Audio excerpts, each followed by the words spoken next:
Roll camera, चलिए stand by, action. अस्सलाम वालेकुम नाजरीन, आप देख रहे हैं मेट्रो लाइव टीवी और मैं हूं SM Shakir. Pakistan film industry इस वक्त अपने रिवाइवल के दौर से गुज़र रही है और पाकिस्तान फिल्म इंडस्ट्री की एक सुनहरी तारीख़ है। गो के गुज़िश्ता 12 से 15 साल पहले जो लाहौर की एक फ़िल्म इंडस्ट्री होती थी, वहाँ वो इंडस्ट्री ज़वाल पज़ीर हो गई थी। उसके बाद कराची में फ़िल्में बनने का आगाज़ हुआ और कई नौजवान फिल्म डायरेक्टर, राइटर और डीओपीज़ सामने आए और उन्होंने अपने अपने जो शोबाजात में नुमायाँ कारकर्दगी अंजाम दी। नाज़रीन, हमारे आज के जो मेहमान हैं वो फ़िल्म डायरेक्टर हैं और साथ में मारूफ डीओपी भी हैं और एक फ़िल्म डायरेक्ट कर रहे हैं जिसका नाम है कुल्फ़ी।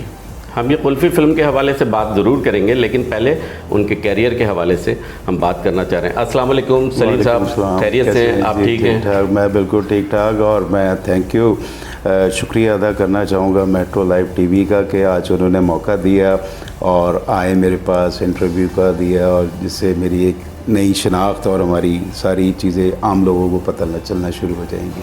अच्छा, सबसे पहले मुझे ये बताएं कि आपको सिनेमाटोग्राफी का बड़ा शौक़ था और ये शौक़ कब से आपको ये परवान चढ़ा, और साथ साथ आपने कमर्शियल फिल्में भी पाकिस्तान में बड़ी शूट की हैं, तो ये इब्तिदाई अपने दौर का कुछ थोड़ा सा बताएंगे? शाकिर भाई, मैं इस तरह बताता चलूँ कि मैंने जिस मोहल्ले में आँख खोली थी या जिस इलाके में खोली थी, ये उस वक्त की मैं बात कर रहा हूँ। उस वक्त तो खैर मैं पैदा हुआ था 71 में, लेकिन जब मैंने होश संभाला 80s वगैरह में, तो वो इलाका इस वक्त एक फ़िल्मी गर्ल था जिसको नाज़ाबाद या पापोश नगर कह लें आप, वो इलाका, क्योंकि बराबर में मॉडर्न फिल्म स्टूडियो था, साथ ईस्टर्न फिल्म स्टूडियो था और मेरा जो घर था वहाँ आसपास सईद रिजवी एक बहुत बड़े फिल्म मेकर हैं, उनकी राइश थी। संगीता, कविता जी, बेग साहब, गुल्लू भाई सब वहीं के थे और मैं जिस इलाके में रहता था, यूँ समझे कि मेरे बराबर में एक सिनेमा हुआ करता। तो मेरा बचपन जो है यूँ समझे कि सिनेमा के साथ ही पला बड़ा। ठीक। हम क्रिकेट भी खेलते थे, सिनेमा भी देखते थे शाम में और ये सारे जितने सितारे थे उस दौर के उनको भी देखते थे। मेरे घर के सामने एक साहब रहते थे, कैमरामैन थे, इश्तियाक साहब, बहुत मशहूर कैमरामैन है, एडवर्टाइजिंग में बहुत बड़ा नाम था उनका और अभी भी है। तो उनके साथ शौक़ बड़ा इस इंडस्ट्री में आने का। वो हमें लेके जाते थे कि आओ चलो तुम्हें आज शूटिंग दिखाते हैं, इश्तिहार की, फ़िल्म की दिखाते हैं। उस वक्त मैं स्कूल में था और बस इस तरह शौक़ बड़ा। फिर देखते रहे फ़िल्में। उस ज़माने में बहुत सारी फ़िल्में, उस वक्त उरूज था जिस तरह अब उरूज आहिस्ता आहिस्ता बन रहा है। तो बस वो शौक़ दिल में जागा। हालांकि मेरे फादर नेवी से थे, मेरे सारे कज़न अभी भी फोर्सेस में हैं और मेरे वाले साहब कहते थे कि तू ही एक निकम्मा निकलेगा। तो खैर बार वो फ़िल्म का सफ़र शुरू हुआ, साथ स्कूलिंग और स्कूलिंग के साथ साथ इंटर्नशिप भी शुरू की। फिर उसके बाद मुझे अच्छी तरह याद है जब मैंने पहली एक फ़िल्म के सेट पे गया था, सहारे फ़िल्म थी, मोहम्मद अली साहब थे, इंटरनेशनल स्टूडियो में हो रहा था, कवाली का सेटअप था। वहाँ से बड़ा मुझे शौक़ बड़ा कि उस वाले के कैमरे इतने मॉडर्न नहीं थे, लेकिन उस दौर के हिसाब से वो फिट थे और उसी पर सारी फिल्में बनती थी। मस्ती खान शुरू हुई, फिर मस्ती खान के बाद एक फ़िल्म शुरू हुई आज का दौर। तो उस वक्त हमारे एक और सीनियर कैमरामैन थे, अब वो दुनिया में नहीं रहे, मेरे मेंटोर हैं, उस्ताद हैं, एम अयूब, बहुत बड़ा नाम है उनका इंडस्ट्री के अंदर, पाकिस्तानी फ़िल्म इंडस्ट्री के अंदर। उनके साथ एक और साहब उनके फ्रेंड होते थे, सैयद शकील अख्तर, जिन्होंने बड़ी कामयाब फिल्में दी, जान मोहम्मद साहब, वो पूरा एक ग्रुप था। तो उनके साथ मुझे इंटर्नशिप करने का मौका मिला। अयूब साहब की सरपरस्ती में रहे, बहुत सारी फिल्में असिस्ट की, जिनमें आज का दौर था, मिस्टर 420 थी, मिस्टर K2 थी और एक आध और फिल्म मुझे याद नहीं है एग्जैक्टली। लेकिन ये था कि जब भी लाहौर से कोई यूनिट आता था, हम उस वक्त मैं असिस्टेंट कैमरामैन था, फोकस पुलर था, तो करते रहे वो शौक़ फिर बढ़ता रहा। फिर कॉलेज लाइफ ख़त्म हुई, फिर प्रॉपर टाइम देना शुरू कर दिया। फिर एक और फिल्म बनी थी एमोक्लिप्ट कॉन्सेप्शन, जमील दहलवी साहब की, उस वक्त भी मैं थर्ड असिस्टेंट था उसमें, वो शबाना उज़्मी जी थी उसमें। उसके बाद थोड़ा शौक़ और बढ़ गया। फिर आहिस्ता आहिस्ता प्राइवेट प्रोडक्शन का दौर स्टार्ट हुआ, एनटीएम आया। NTM के लिए मैंने काफ़ी काम किया, 4 साल उनका एक प्रोग्राम आता था वो। और फिर जो पाकिस्तान का पहला जो म्यूज़िक वीडियोस का कॉन्सेप्ट शुरू हुआ, यासिर अख्तर होते थे, बल्कि अभी भी हैं वो। तो हमने ये सजाद अली के गाने आए थे, बेबिया, और इस तरह ये फ़ख्र आलम के म्यूज़िक वीडियोस आए थे। वो म्यूज़िक वीडियो का ट्रेंड दिया हम लोगों ने, एक मॉडर्न म्यूज़िक वीडियोस का, वो काम करते रहे। फिर उसके बाद मैंने उसके बाद अब जो कि CNBC समर TV बन चुका है, इनका एक प्रोडक्शन हाउस था टेलीविज़ के नाम से 1994 में, तो उसमें मैंने जॉब की। और फिर वो मैं न्यूज़ और डॉक्यूमेंट्रीज़ की तरफ रहा। फिर 1970 या 96 में मैं D8 समिट हुई थी ढाका में, और CNBC सिंगापुर का करस्पॉन्डर था, बांग्लादेश जाके उस पूरी टीम के साथ जाके न्यूज़ वगैरह का काम करते। वो एक सफ़र मेरा चलता रहा 2002 तक। लेकिन न्यूज़ और डॉक्यूमेंट्री से मैं फिर तंग आ गया था, क्योंकि उस वक्त फ़िल्म हमारी ख़त्म हो चुकी थी, ड्रामा इंडस्ट्री थोड़ी थोड़ी चल रही थी। जिन ज़माने में शायद आपको याद है चांद गरहन वगैरह ड्रामे स्टार्ट हुए थे, बहुत मशहूर हुए थे के लिए। तो लेकिन वहाँ तक हम नहीं थे, लेकिन हम ये दूसरे म्यूज़िक VCD के नाम से प्रोग्राम थे, वो चलते रहे, तो वो करते रहे। फिर न्यूज़ का करते रहे। मेरी बेस बेसिकली 35 mm से स्टार्ट हुई थी, जहाँ पे कोई आपको प्रीव्यू नज़र नहीं आता था। एक लैब के अंदर, एक डार्क रूम के अंदर जाके फिल्म थ्रेड होती थी, अनलोड होती थी। तो बेस हमारी वो थी, स्ट्रॉन्ग बेस थी। फिर एडवर्टाइजिंग शुरू हो चुकी थी, और उस वक्त पहले यूमेटिक वगैरह पे ऐड बनते थे, टीवी के लोग करते थे। फिर 35 mm पे TVC कन्वर्ट होना शुरू हुई, तो हम लोग दोबारा ऊपर आना शुरू हुए, 35 mm के लोग। वहाँ से फिर बेस बनी। फिर मैंने अपना सारा फोकस एडवर्टाइजिंग की तरफ कर दिया। लेकिन कोई भी इस इंडस्ट्री के अंदर एक्टर हो, राइटर हो, डायरेक्टर हो, प्रोड्यूसर हो, और बिहाइंड द कैमरा, उन सब का एक ड्रीम होता है फिल्म करनी है, पूरी दुनिया में है ये। तो वो एक हमारे अंदर एक वायरस मौजूद था जो कि चैन नहीं देता था। फिर फिल्में शुरू हुई आहिस्ता आहिस्ता, फिर फिल्में करनी शुरू हुई। फिर उन दिनों 2010-11 में हाशिम नदीम साहब थे, एक बड़े अच्छे मेरे दोस्त हैं, क्वेटा में होते थे, उनके साथ हमने अब्दुल्ला फिल्म शुरू की। और अब्दुल्ला वो अखरोटाबाद में जो चिचिनियन का इंसिडेंट हुआ था उस पर फिल्म थी। लेकिन उस वक्त डिजिटल सिनेमा आया नहीं था, लेकिन डिजिटल कैमरेस आ चुके थे। तो वक्त के साथ साथ हमने भी अपने आप को मॉडिफाई किया, और ये मॉडर्न कैमरास की तरफ आए, स्टडी स्टार्ट की, रिसर्च शुरू की, और अपने आप को अपग्रेड करते गए। वो फिल्म की, लेकिन उस वक्त वही पुराना प्रोजेक्टर होता था सिनेमा में, रील वाला, वो चलता था। तो वो फिल्म डिले हो गई। लेकिन जब वो जिस वक्त आई वो फिल्म, ज़ाहिर है वो जॉनरा चेंज हो गया था। फिर उसके बाद हुमायूं सईद के साथ प्लान हुआ। हालांकि उसके साथ मैं हुमायूं सईद के साथ 2 प्ले इंग्लैंड में कर चुका था, अयूब साहब के ही। तो एक केमिस्ट्री बनी हुई थी हमारी। तो जवानी फिर नहीं आनी स्टार्ट हुई। फिर उसके बाद आपको पता है एक सफर जवानी फिर नहीं आनी तो आपकी बड़ी और ब्लॉकबस्टर फिल्म थी।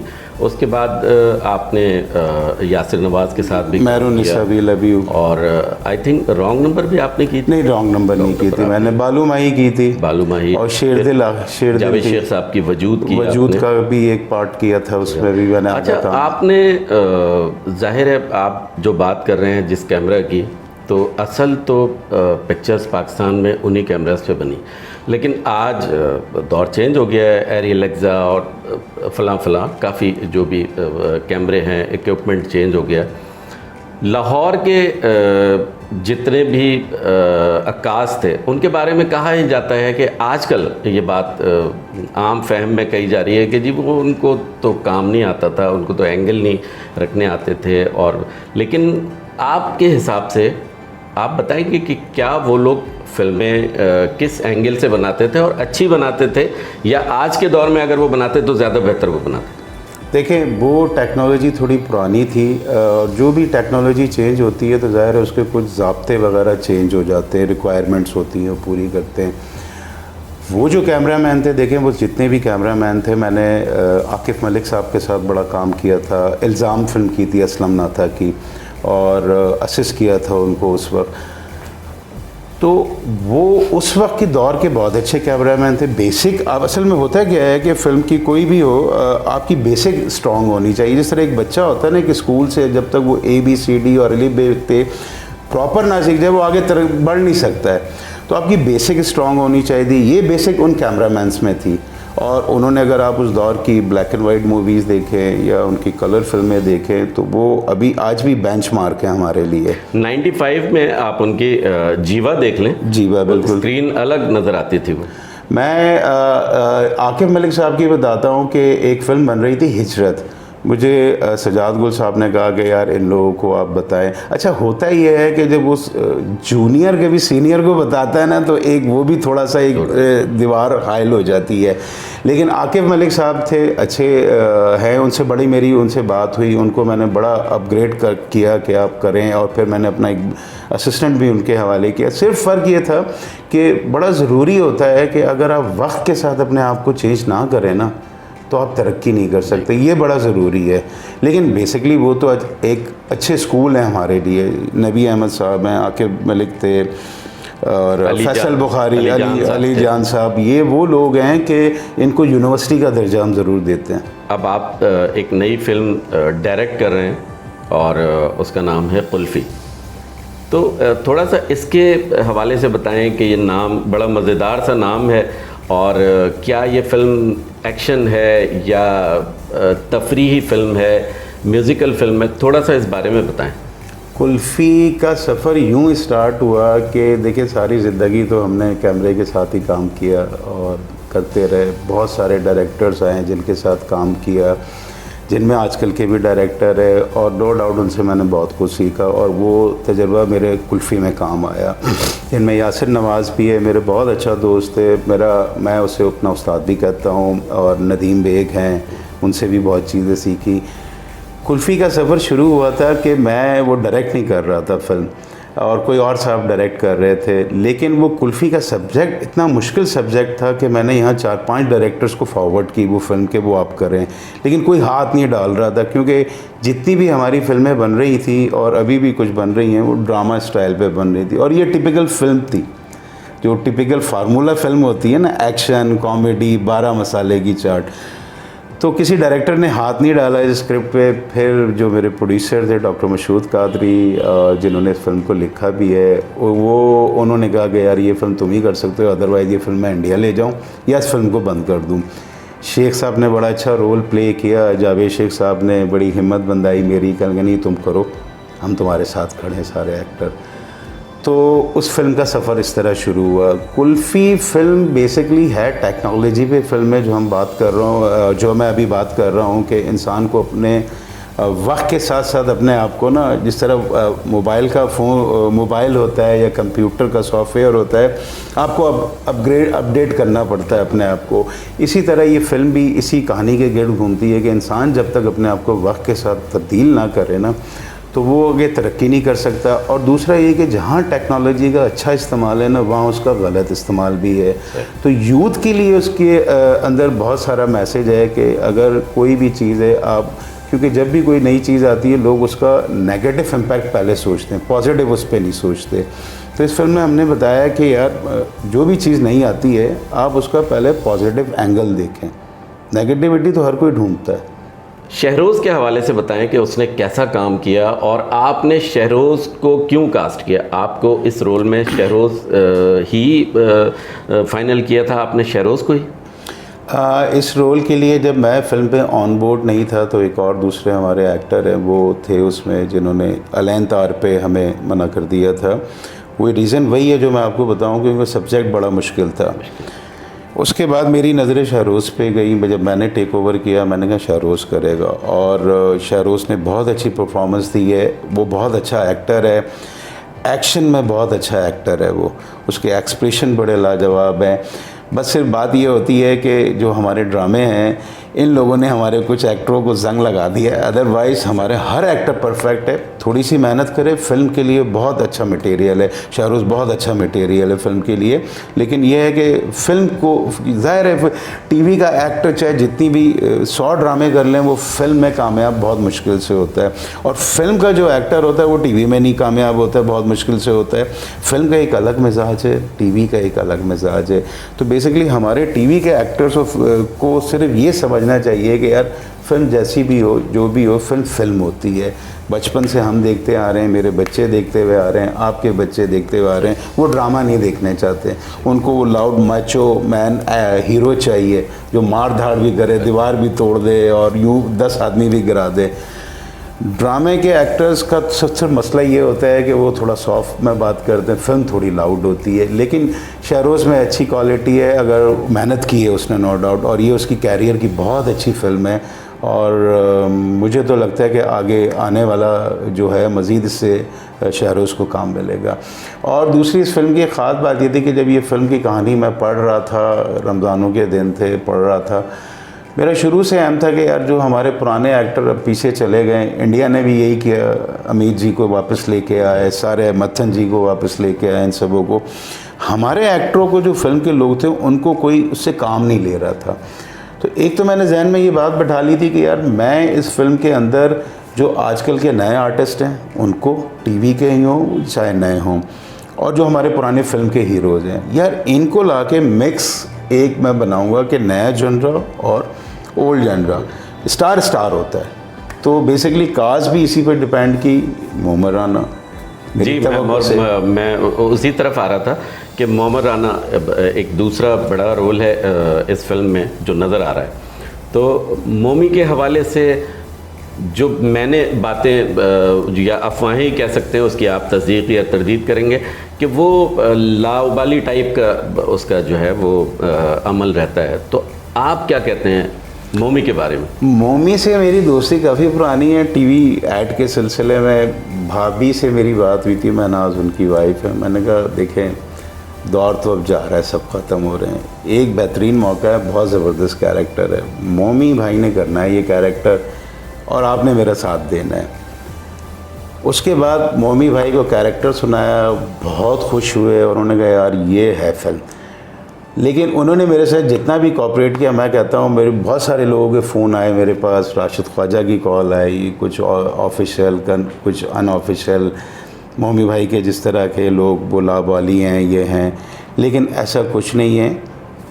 देखें आप किसी को रिस्पेक्ट दें और किसी से जो उसके अंदर सलाहियत है और उन सलाहियतों को निकालें ना, तो मैं समझता हूँ कि कोई फिर नहीं मतलब पीछे नहीं रह सकता। मोमी भाई ने भी वही किया, उनके अंदर जो सलाहियत है वो निकाली, उनको कैरेक्टर अच्छा दिया, उनकी लुक बनाई सारी, तो फिर एक्टर भी आपके लिए जान मारता है। अगर आप उसको किसी भी एक्टर को, चाहे कोई भी हो, आप उसको वही टिपिकल कैरेक्टर देते रहेंगे, गंडासा पकड़ ले, गने पकड़ ले, तो वो जब सेट पे आएगा वो आपके साथ काम नहीं करेगा।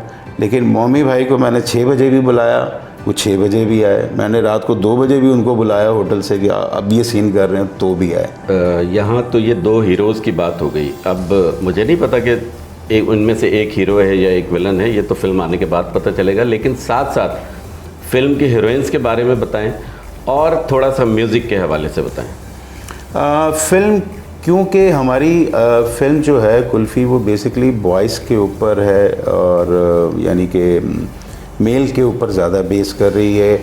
हीरोइन का भी कैरेक्टर है लेकिन वो एक लव रोमांस एक्शन का है।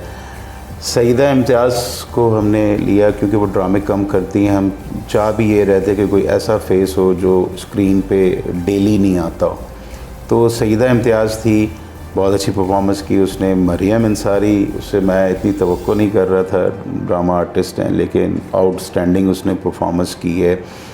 उसके साथ वली भी एक फ़िल्म कर चुके हैं, आपको नूर के साथ उन्होंने किया था, एक फ़िल्म की थी, तो उसकी भी परफॉर्मेंस बहुत मज़ेदार रही है। म्यूज़िक हमारे फ़िल्म का वली हामिद ने ही किया है और उसके अभी तक हमने 2 गाने रिकॉर्ड कर चुके हैं जिसमें वली हामिद की आवाज़ में भी है और सबसे बड़ा एक रोमांटिक सॉन्ग है जो राहत खान साहब की आवाज़ में किया है। 2010 के बाद से अब तक मैं हूँ, शाहिद अफरीदी, वॉर और दीगर कई फिल्में आई हैं, तकरीबन 200 फिल्में आई हैं, लेकिन उनमें से 12-14 फिल्में ऐसी हैं जो फिल्म निकली हैं, बाकी सब वही ड्रामा टाइप की हैं। जिस तरह आपने अभी मुझे कहा कि आपके बच्चे भी फिल्म देखना चाहते हैं, सिनेमा पे फिल्म ही देखना चाहते हैं, वरना ड्रामा तो आप टीवी पे भी देख लें। तो आपको ये यकीन है कि आप जो आज की जदीद दौर के जो सिनेमा है उसको आप वाक़ईतन एक फ़िल्म दे रहे हैं, मुकम्मल फ़िल्म दे रहे हैं। वो मैं इस वजह से कहना चाहूँगा कि देखें, जब मैं इसकी कास्ट को लेके शुरू हुआ था तो उस वक्त मेरे जहन में मल्टीप्लेक्स सिनेमा भी थे और सिंगल स्क्रीन भी थी। इसी वजह से हमने मल्टीप्लेक्स की भी कास्ट उठाई और हमने सिंगल स्क्रीन की भी कास्ट उठाई, और दोनों के पैरेलल ट्रैक इसी तरह रखे हुए हैं कि कहीं ऐसा नहीं लगता कि हमारा सिंगल स्क्रीन वाला जो कैरेक्टर है उसको मिस यूज़ किया गया है, उसे हीरो नहीं बनाया, और इसी तरह जो मल्टीप्लेक्सेस वाला है। बाकी फ़िल्म के बारे में तो भाई मैं कुछ नहीं कह सकता, क्योंकि फ़िल्म एक टोटल जुआ होता है, और जब 2:30 बजे शुरू होती है 3 बजे तो डब्बा खुलता है, पता चलता है। वैसे तो मेरा बेबी है, मेरे प्रोड्यूसर का बेबी है, हम सब का बेबी है, तो हम तो कहेंगे कि अच्छी है और डेफिनेटली पसंद आएगी। हाँ, ये उम्मीद ज़रूर है कि सिनेमा से कोई भी बाहर निकलेगा, मुझे ये उम्मीद है कि कोई मुझे ये नहीं कह सकेगा कि यार तुमने एक ड्रामा बना दिया। दूसरी बात ये कि मेरी फ़िल्म का जो सबसे यूनिक सेलिंग पॉइंट है वो एक तो ये है कि जो मेरा विलन है उस पर मैंने बहुत मेहनत की है, अपने विलन पे, उसकी लुक पे, उसकी परफॉर्मेंस पे, उसकी डायलॉग डिलीवरी पे बहुत मेहनत की है। और मैं उसके लिए सिर्फ एक बात कह दूँ, नाम नहीं बताऊँगा मैं, मुझे ये कहा गया कि यार आपकी फ़िल्म हम ले लेते हैं अगर आप ये विलन चेंज कर दें। मैंने कहा विलन नहीं चेंज करूँगा, बाकी आप जो बोलें फ़िल्म ले लें, ख़रीद लें, कुछ भी कर लें, एक्टर चेंज करें, विलन नहीं चेंज करूँगा। और वो विलन जब आएगा, ट्रेलर आप देखेंगे या मूवी देखते हैं, तो मैं समझता हूँ कि वो उसके बाद उसके डेटें नहीं होंगी।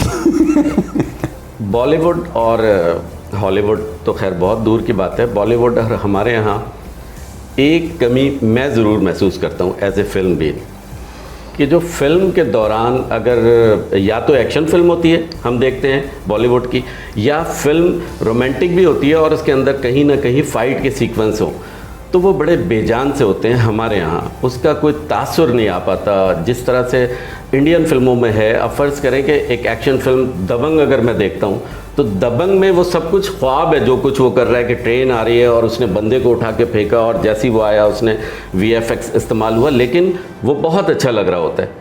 हमारे यहाँ ये कमी क्यों है? इनकी अली ज़फ़र की फ़िल्म में ज़रूर था, सलाखें शहजाद रफ़ीक साहब की फ़िल्म में ज़रूर था, लेकिन अब इस चीज़ का हमारे डायरेक्टर्स क्यों ख्याल नहीं करते? देखें, फ़ाइट हो गई या एक्शन हो गया, वो आसान जॉब नहीं है। एक तो ये है कि वो टाइम टेकिंग है, मेहनत मांगती है, प्रैक्टिस मांगती है, और ऑफ कोर्स बजट मांगती है। हमारी जो फिल्मों के बजट हैं वो आपको पता है, ठीक है, और जो पड़ोसी मुल्क की फ़िल्मों की जिनका आप जिक्र कर रहे हैं उनके बजट ज़मीन आसमान का फ़र्क है। नहीं, लेकिन मैंने उनकी कम बजट वाली फिल्में भी देखी हैं और उसका एक्शन बहुत अच्छा। किस तरह बजट आप मुझे बताएं ना। अगर वो कहते हैं हमने 2 करोड़ में बनाई है एक फ़िल्म, तो इंडिया की और हमारी करेंसी देख लें, वो ऑलरेडी डबल है, वो वहीं 6-7 करोड़ पे खड़ी हो जाती है। नहीं, हमारे यहाँ तो अब लोग क्लेम कर रहे हैं कि हम तो 50 करोड़ की भी अब फिल्म 35 करोड़ की, आई थिंक ये लेजेंड ऑफ माला जट, तो वो 35 करोड़ की भी बन रही है, उसका एक्शन नज़र आ रहा है, ठीक है, बहुत अच्छा है। लेकिन शहजाद रफ़ीक साहब ने तो उस दौर में कोशिश की थी और बहुत अच्छी कोशिश थी, तो अब ये इस दौर में वो तो 2 करोड़ की बनी होगी या 3 करोड़ की, बिल्कुल अब क्यों नहीं उस नहीं? देखिए, उसकी वजह मैं वही बता रहा हूँ ना, एक तो टाइमिंग और एक बजट का। दूसरा ये है कि स्किल्स की भी कमी है, हमारे पास स्किल्स नहीं है, इतने बासलाहियत लोग नहीं है। अभी मैं अपनी फ़िल्म के लिए यकीन करें, मैं कहाँ नहीं गया फ़ाइटर ढूंढने के लिए, लेकिन आखिर में मुझे वही करना पड़ा जो लोग अवेलेबल थे। मैं लियारी की किस क्लब में नहीं गया हूँ, जिमनास्टिक क्लब में किन जिमनास्टिक क्लब में नहीं गया हूँ। मैंने लियारी किया, नाज़िमाबाद किया, इस्लामाबाद किया, वहाँ से बंदे निकाले, पारखोर, लेकिन बड़ी बात यह थी कि आपको अवेलेबल नहीं थे। उनके अपने मसले, वो आर्मी के लिए खेल रहे हैं, वो रेलवे के लिए खेल रहे हैं, कस्टम के लिए खेल रहे हैं, इतने बजे आएंगे, इतने बजे नहीं आएंगे, तो एक स्किल्स की बड़ी कमी है। अभी एक फ़िल्म हो रही थी शायद इशरत, उन्होंने पूरी टीम थाईलैंड से मंगवाई, तो ज़ाहिर है उनके पास बजट था। हमें तो सिर्फ हमारे पास, हम जब भी कोई फ़िल्म, जैसे मुझ जैसा आदमी अगर फ़िल्म बनाए, तो मेरे कुछ दोस्त हैं जो पीछे बिहाइंड द कैमरा इस वक्त बैठे हुए हैं, वही हमें मशवरे देते हैं कि यार इतने पैसों तक फ़िल्म बनाना तो तुम डेंजर जोन से बाहर रहोगे, नहीं तो डेंजर जोन में। तो वो चीज़ें भी बड़ी नोट करनी होती हैं कि यार हम इस जोन को ना क्रॉस करें। तो जो ये मेरे जितने भी और कुलीग है जो फ़िल्में बना रहे हैं, जिनके मैंने अभी नाम भी लिए, उनका भी बेचारों को कोई कसूर नहीं है उन डायरेक्टर्स का, लेकिन एक बाउंड्री होती है। और दूसरी बात ये कि एक्शन जो काम है ना भाई, वो बड़ा दिल जगर मांगता है, आपका सब्र मांगता है, ऐसे नहीं बनता एक्शन। कि मानते हैं ये मैं मानता हूँ। देखिए उस दौर में भी अगर उन्होंने भी किया तो वो ज़ाहिर है उस वक्त जो दौर था, उस वक्त जो करेंसी थी, जो रेट थे, जो महंगाई और सस्ताई का वो दौर अलग था, ठीक है। उस वक्त वो टेक्नोलॉजी नहीं थी। अब वायर रिगिंग वाली टेक्नोलॉजी है, इसमें आपको प्रॉपर क्रेनें मंगानी पड़ती है, वो एक अलग कॉस्ट है। फिर उसके बाद वो बंदे लगाने पड़ते हैं, उसके फिर पोस्ट में सफाइयाँ होती हैं, तो टाइम टेकिंग है। लेकिन एक मिसाल तो अभी 2 साल पहले की है, तीफा एंड ट्रबल।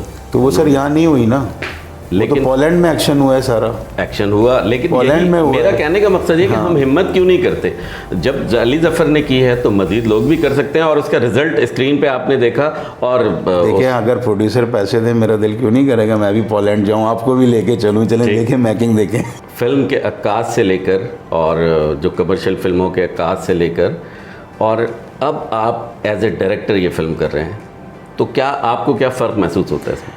यार देखिए बहुत मुश्किल काम है डायरेक्ट करना, आसान काम नहीं है। और जिस वक्त मैं भी एज ए अक्कास काम कर रहा था कैमरामैन, तो मैं देखता था डायरेक्टर की पोजीशन देखते थे, हम उसको अंडरस्टैंड करते थे कि वो कितने कर वज़ियत में, हमसे जो बेस्ट होता था हम उसको करते थे, उसको रिलैक्स भी देते थे कि ठीक है यार ये हम इस तरह कर लेते हैं। डायरेक्शन बहुत मुश्किल काम है, आसान काम नहीं है, ठीक है। और हर जॉब इसी तरह मुश्किल है फिल्म से रिलेटेड, चाहे वो कैमरामैन हो, चाहे वो राइटर हो, चाहे वो एक्टर हो, बहुत मुश्किल काम है। देखिए हमने जब फिल्में शुरू की थी उस दौर में, जब मैं बात कर रहा था, अभी पिछली फिल्मों के नाम बता रहा था, वो एक सफ़र चल रहा था। अगर वो सफ़र अब तक चल रहा होता ना, तो आज हम भी बाहुबली टाइप की फ़िल्म बना रहे होते, मैं भी बना रहा होता, ये तीफा वाले भी बना रहे होते, जितने भी नबील वगैरह है। लेकिन वो गैप आ गया, हमारी फिल्म इंडस्ट्री फ्रीज़ हो गई, रुक गई, और अब हम दोबारा स्टार्ट हुए हैं। तो हम तो ज़ीरो से स्टार्ट हुए हैं, उन्हीं को देख देख के सीख रहे हैं, या हॉलीवुड को देख देख के सीख रहे हैं, हमें टाइम लगेगा। और फिर वही आखिरी बात मैं कहूँगा कि यार जब भी हमारी फ़िल्म देखें ना, हमें उनसे कंपेयर मत करें। हमारी फ़िल्म के अंदर खामियाँ, मेरी अपनी फ़िल्म में खामियाँ होंगी, 10 नुक्स होंगे, मुझे पता है, लेकिन उनसे कंपेयर ना करें। हमें बस एक समझें कि एक नया बच्चा आया है जो अभी मैदान में आया काम करने। आप देखें, मैं ही क्या, मेरे अलावा नबील है, जितने भी डायरेक्टर है, उन सब की हिम्मत अफजाई करनी चाहिए, मेहनत। देखें कोई भी डायरेक्टर हो ना, चाहे वो छोटा डायरेक्टर हो, चाहे वो लाहौर का हो, इस्लामाबाद का हो, कराची का, यार कोई नहीं चाहता अपनी फ़िल्म की बर्बादी करना। अब वो फिर डिपेंड सिर्फ ये करता है कि उसकी हाजिर दिमागी स्किल किस तरह सलाहियतों को निकाले, बस ये गॉड गिफ्टेड होती हैं। कुछ सिग्नल मिल जाता है, कहीं नहीं मिलता सिग्नल। लाहौर का आपने नाम लिया तो ये सवाल जहन में आता है कि क्या अब लाहौर से उस तरह की फ़िल्में बनेंगी, और जो कराची में भी कराची के जो हमारे लोग हैं वो पसंद करें। मैं पंजाबी फ़िल्मों की बात नहीं कर रहा, मैं उर्दू फ़िल्मों की बात कर रहा हूँ, कि क्या आपको उम्मीद है कि लाहौर से भी कुछ अच्छे डायरेक्टर्स पाकिस्तानी सिनेमा को फ़िल्में दे सकेंगे? ये डिपेंड करता है कि देखिए लाहौर वालों को शुरू से एक प्रॉब्लम रहा है, वो मैं वही बात कर रहा हूँ कि जो टेक्नोलॉजी है, जो वक्त के साथ साथ जो चीज़ें तब्दील हो रही हैं, जब तक आप उसके साथ अपनी ज़हनी आमंगी नहीं मिलाएंगे, उसके साथ मिलेंगे नहीं, तो आप तरक्की नहीं कर सकते। बच्चे वहाँ पढ़ रहे हैं, NCA में पढ़ रहे हैं, लाहौर यूनिवर्सिटी में बहुत सारे बच्चे निकल रहे हैं, पढ़ रहे हैं, लेकिन उनका जो अभी एम है ना, टारगेट, वो कह रहे हैं कराची आके करेंगे फिल्में वहाँ पे भी बन सकती है। सिर्फ फ़र्क ये है कि अभी भी मैं लाहौर में जाता हूँ, मैं TVCs करने और जाता हूँ, वहाँ सिर्फ मसला ये है कि वो मानते ही नहीं है किसी चीज़ को। वो कहते हैं कि जी अलेक्सा की ज़रूरत क्या है, मोबाइल फ़ोन पे भी तो बन जाएगा, ये भी तो 4K है। तो आपको सिर्फ वक्त को जो तब्दीली है ना, उसको एक्सेप्ट करना पड़ेगा। जब आप एक्सेप्ट कर लेंगे ना, मान लेंगे, तो आप तरक्की कर जाएंगे, बस इतना सा फ़र्क है। पूरी दुनिया में कोरोना की वजह से फ़िल्में डिले हुई, और बड़ी बड़ी फ़िल्में जो है वो अब अगले साल पे चली गई। तो इस वक्त 4 से 5 महीने का गैप आ गया है पाकिस्तानी सिनेमा पे। तो आप अपनी फ़िल्म के हवाले से बताएंगे कि आपका क्या इरादा है, आप कब इसको रिलीज़ करना चाह रहे हैं? क्या मेरा बस चलते तो मैं नेटफ्लिक्स पे दे देता फिल्म रेडी करके, सीधी सी बात है। देखें इंडिया वालों को तो ये बड़ी आसानी है, उनकी फ़िल्में अभी भी चल रही हैं, आ रही हैं, नेटफ्लिक्स पे आ रही हैं, प्राइम पे। हमसे तो वो ख़रीदते ही नहीं है, पाकिस्तान को तो घास ही नहीं डालते। तो वेट कर रहे हैं फिल्म का। लेकिन देखें, अभी भी अगर सिनेमा खुलता है ना, सितंबर में भी खुलता है, तो मेरा नहीं ख्याल कि लोगों की ऑक्यूपेंसी रहेगी, लोग घबराएंगे शुरू में जाते हुए, और कोविड की वजह से जो फाइनेंशियल इश्यूज हो गए हैं, लोगों के पीछे चले गए। सिनेमा अभी हमारा स्टैब्लिश नहीं होगा, वो होगा वही मार्च अप्रैल तक। तो प्लान तो है कि जल्द से जल्द कर लेंगे फिल्म, और सब्ज़ी जितनी देर पड़ी रहे बासी हो जाती है। तो प्लान तो है कि कर ले मार्च तक, जब तक लोग अच्छा सलीम साहब, ये फिल्म का नाम आपने कुल्फ़ी क्यों रखा है? क्या वजह है? कुल्फ़ी क्या नाम है? फिर दोबारा पूछ रहा हूँ मैं आपसे। कुल्फ़ी यूँ रखा कि जब हमने फिल्म शुरू की तो सर्दियाँ थी, फिर हम इस्लामाबाद गए, वहाँ पे सर्दी, फिर पेशावर गए, वहाँ बारिश है, स्वात गए, उधर बर्फ़बारी, यहाँ आए कराची, तो हमने कहा यार कुल्फ़ी रख देंगे। कुल्फ़ी जम गई थी हम सबकी। अच्छा अच्छा, लेकिन कहानी का कोई इससे नहीं, कहानी का ताल्लुक है, वो एक सरप्राइज़ है, वो एक नाम है। सलीम साहब, राइटर, एक्टर, सिनेमाटोग्राफर, ये जब भी डायरेक्टर बनते हैं, उसके बाद जब ये डायरेक्टर बन जाते हैं तो कहीं ना कहीं इनकी राह में जो है वो रुकावटें आती हैं। जब दूसरी किसी और के लिए ये काम करना चाहते हैं तो उसमें कुछ मुश्किलात होती हैं, तो इस हवाले से कुछ बताएंगे? देखें, ये तो एक इंसानी फितरत है कि अगर मैं जो काम कर रहा हूँ या जिनके लिए काम कर रहा हूँ और मैं उनका काम करने लगूँ, तो इंसानी फितरत है वो थोड़े से खौफज़दा हो जाते हैं। लेकिन अब चूँकि क्योंकि इंडस्ट्री बड़ी होती जा रही है, पढ़े लिखे लोग भी आते जा रहे हैं, तो वो जो फरसुदा जो पुराने ख़यालात होते थे वो अब नहीं हैं। कुछ लोग हैं शायद करेंगे, लेकिन मैं अगर इस तरीके से देखूं, मैंने एक ब्रिटिश कैमरामैन थे, उनके साथ एक फ़िल्म की थी इमैक्युलेट कॉन्सेप्शन, तो वो अभी भी आते हैं यहाँ टीवीसी वगैरह करते हैं, और वो जब यहाँ आते हैं तो वो हमें अभी भी असिस्टेंट लेते हैं और हम उनके साथ अभी भी असिस्टेंट करते हैं, और हम ये सोच के करते हैं कि यार हम इससे कुछ सीखेंगे। इसी तरह मैं पड़ोसी मुल्क की बात करूँगा, हिंदुस्तान की, वहाँ एक कैमरामैन है बड़े मशहूर, रवि के चंद्रा। उन्होंने माय नेम इज़ खान वगैरह और इस तरह की काफ़ी फेमस फिल्में दी हैं, और वो करण जौहर के बैन, उन्होंने भी 2-3-4 फिल्में डायरेक्ट की। लेकिन उनके साथ ये जितने भी अभी वहाँ के नए डायरेक्टर हैं वो सब काम कर रहे हैं, क्योंकि मैं ये समझता हूँ कि यार अगर जैसे मैं अगर डायरेक्टर हो गया हूँ और वो ये समझते हैं कि यार मुझसे खौफज़दा हैं, तो वो मुझे लगता है कि या तो वो उनके अंदर का खौफ है, लेकिन अगर कोई सही बंदा हो ना, उसको थोड़ी सी एडवांटेज हो जाती है कि यार मेरे हिस्से का आधा काम भी ये देख रहा है, चीज़ें देख रहा है। या अगर मैं कहूँ कि मैं अगर किसी सीनियर कैमरामैन को लेता तो मैं बड़े आराम से सीट पर बैठा रहता। कुल्फ़ी में भी मैंने यही किया, मैंने ख़ुद कैमरा ऑपरेट नहीं किया, मैंने मौका दिया, भाई आप करो, ये मेरा काम नहीं है। तो बेसिकली मेरा नहीं ख्याल है, हाँ इफ़ेक्ट पड़ेगा, लेकिन वो वही है कि जिनके दिल छोटे होंगे, जिनके दिमाग छोटे होंगे, वो शायद ये सोचेंगे, इस तरह करेंगे। लेकिन मैं समझता हूँ वक्त तब्दील हो चुका है, लोग आगे बढ़ना चाहते हैं, आगे करना चाहते हैं। पीछे हॉलीवुड की आप फिल्में देखें, उनके डीपीस ने भी बड़ी बड़ी फिल्में की हैं, लेकिन आज भी वो कोई बड़ी मेगा प्रोडक्शन फिल्म बनती है, उन्हीं डीपी डायरेक्टर्स को वो लेते हैं। एक्टर भी आ रहे हैं, शेख साहब ने फिल्में की हैं, डायरेक्टर की है, लेकिन एक्टर आ रहे हैं, वो बहुत सारे एग्जांपल्स हैं कुछ लोग हैं, लेकिन मैं नहीं समझता हूँ, क्योंकि अब हम सबों के जितने मैं अपने इंडस्ट्री के लोगों को देख रहा हूँ, अच्छे ब्रॉड माइंडेड लोग हैं। कुछ दिनों पहले मैंने सोशल मीडिया पे आपकी फ़िल्म के हवाले से 1-2 तस्वीर दिखी, तो फिल्म में आपने ख़ुद भी एक्टिंग की है, और इससे कबल मैं वजूद फिल्म में आपको देख चुका हूँ। तो ये अदाकारी का भी शौक़ कैसे आपको पैदा हुआ? यार मैं आपको इस तरह बताऊं कि अदाकारी का शौक़ भी बचपन से ही था। मुझे याद है मैं मिस्टर केटू के पहले दिन सेट पे गया था ईस्टर्न फिल्म स्टूडियो में, और अयूब साहब थे हमारे वो कैमरामैन, उनके साथ तो मुइन भाई और मरहूम अल्लाह जन्नत नसीब करे, उन्हें बहुत अच्छे नफीस इंसान थे। उन्होंने मुझे ऐसे बुलाया, इधर आओ, तुम यहाँ क्या कर रहे हो? तो मैं हैरान हो गया, मुझे जानते हैं ये नहीं है, कैसे कह रहे हैं? मैंने कहा नहीं, मैं तो इधर आया हूँ सर, असिस्टेंट हूँ। बोले क्या काम है? तुम तो एक्टर बोलना चाहो, तुम तो गलत आ गए।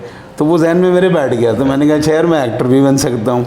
फिर अभी शेख साहब की फ़िल्म, बीच में मैंने कुछ और भी काम किए थे। फिर शेख साहब की फ़िल्म थी, जावेद शेख साहब की वजूद फ़िल्म, बहुत पीछे पड़ गए थे, नहीं तुम करो की फ़िल्म। फिर जब मैंने स्क्रीन पे देखा, मैंने कर सकते हैं। और आजकल तो हिंदुस्तान में भी यही है, जो इतने डायरेक्टर हैं वो एक्टिंग भी करते हैं। तो मैंने भी एक एक्सपेरिमेंट किया कि चले यार एक्टिंग करके भी देख लें। हम उम्मीद करते हैं कि आइंदा भी आप मज़ीद फिल्में भी करेंगे। हाँ देखिए मिले, वैसे हुमायूं सईद की तो कॉल आ गई थी। ज़बरदस्त ज़बरदस्त ज़बरदस्त। तो देखिए शौक़ तो है ना, देखिए फिल्म मेकर कोई भी हो, चाहे राइटर हो डायरेक्टर हो, उसको शौक़ तो होता है एक्टिंग का, क्योंकि अगर उसके अंदर एक्टर नहीं है तो वो एक्टिंग कराएगा कैसे। हमारी जो आवाम है, पब्लिक है, वो इंडियन फिल्में देखना चाहती है, इस बात से कोई इनकार नहीं कर सकता।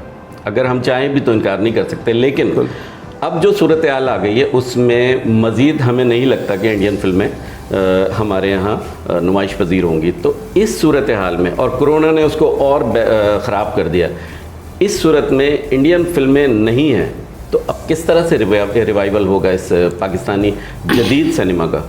देखिए इंडियन फिल्में जो है ना, पाकिस्तान की आबादी का 80% जो आबादी है पाकिस्तान की, उसके अंदर इंडियन फिल्मों का जो जहर है ना वो रगों में दौड़ रहा है, वो आप निकाल नहीं सकते। तो अभी अगर कोविड की वजह से भी है बंद है, बड़ा मुश्किल मुकाबला है कि हम अपनी फ़िल्मों के थ्रू ये नए सिनेमा को वापस लेके आएँ, लोगों को वापस लेके आएँ।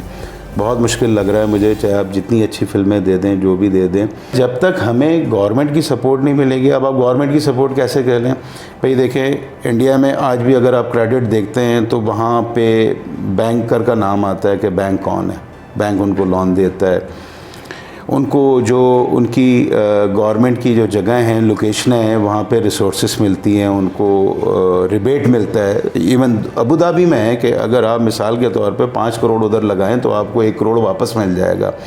यहाँ पे कोई फैसिलिटीज़ नहीं है। यहाँ अगर मैं रोड पे शूट करने जाऊँ, हमारी फिल्म में देखिएगा कोई 136 के करीब लोकेशन है पूरे ऑल ओवर पाकिस्तान की।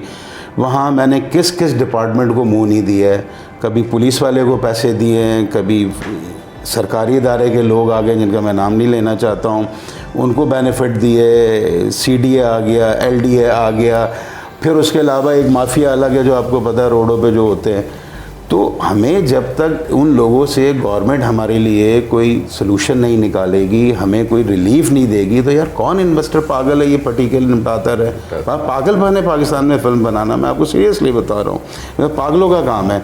आपको गवर्नमेंट कोई सपोर्ट नहीं देती। आप गवर्नमेंट की प्रेसिस पे, अगर मैं यहाँ रोड पर 3 तलवार पर शूट करूँ तो सबसे पहले गवर्नमेंट बोलती है जी आप CDGK में इतने का पे ऑर्डर जमा कराएँ, थाने में इतने पैसे जमा कराएँ, फिर वो आ जाता है DC साउथ आ जाते हैं, वो अपनी एक दुकान लेके आ जाते हैं। तो भाई कौन बनाएगा फिल्म यहाँ पे? पूरी दुनिया में ये होता है कि जी जिस तरह बैंकॉक में है कि आप गवर्नमेंट के एक टूरिज़्म डिपार्टमेंट को या किसी को एक फ़ीस दे दें, एक लमसम अमाउंट, और आप पूरे थाईलैंड में रोडों पे शूट करें, सब कुछ करें। तो जब तक ये फैसिलिटीज़ हमें नहीं मिलेगी तो फिल्में बनेंगी नहीं।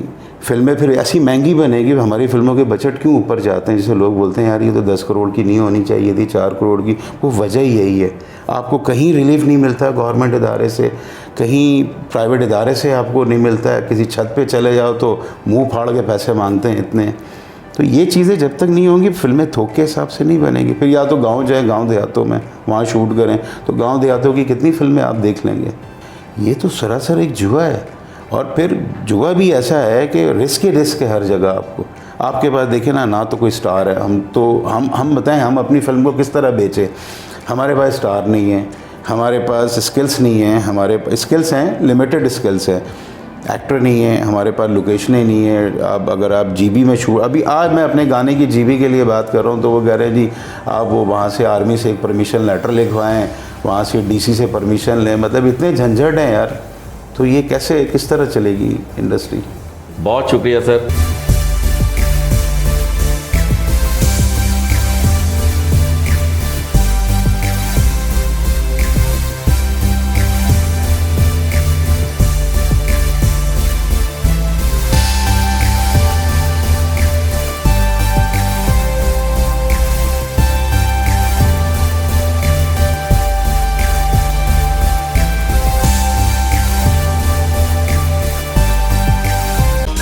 You're watching Metro Life TV. Hi, my name is Amna Ilyas. Please देखते रहिए Metro Live with me.